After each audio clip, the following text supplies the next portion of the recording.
Morning నుండి వందల వేల చెప్పాలంటే ఇంక ఎక్కువ ఎకరాల భూములు చూస్తున్నాం, కొట్టుకుపోయాయి.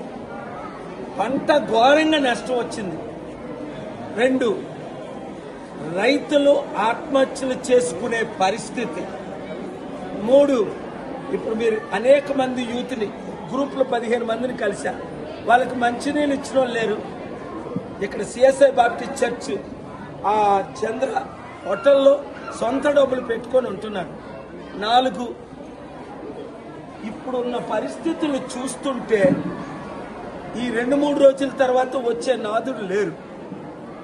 కనుక నేను తమ్ముడు రేవంత్ రెడ్డి గవర్నమెంట్ నేను డిమాండ్ చేస్తుంది ఏంటంటే, డబ్బులు ప్రపంచంలో కావలసినంత ఉంది.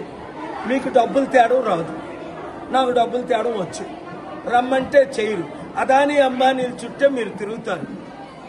అందుకనే అలసిపోయి కేసీఆర్ బంగారు తెలంగాణ అని అప్పులు తెలంగాణ చేశారనే కదా మీకు మద్దతు ఇచ్చాను తమ్ముడు. మరి మీరు కూడా వచ్చి 2-3 లక్షల కోట్లు అప్పు పెంచారే కానీ 10 లక్షల కోట్లు అప్పు అయిపోయిందే కానీ ఎవరికి బెనిఫిట్? నిరుద్యోగులకు ఉద్యోగాలు లేవు, ఉద్యోగ భృతి లేదు. ఇప్పుడే లేడీస్ చెప్తున్నారు పెన్షన్లు లేవు, 2500 ఇస్తానన్నది లేదు, ఉద్యోగాలు లేవు, కంపెనీలు లేవు, రైతులకు రుణమాఫీ లేదు. కనుక నేను ఇప్పుడు 3 డిమాండ్ చేస్తున్నాను.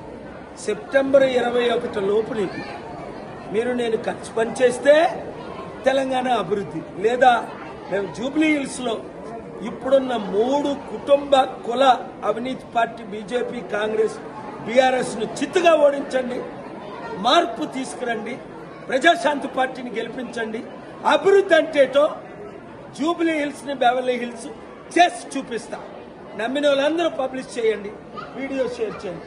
Thank you very much. God bless you.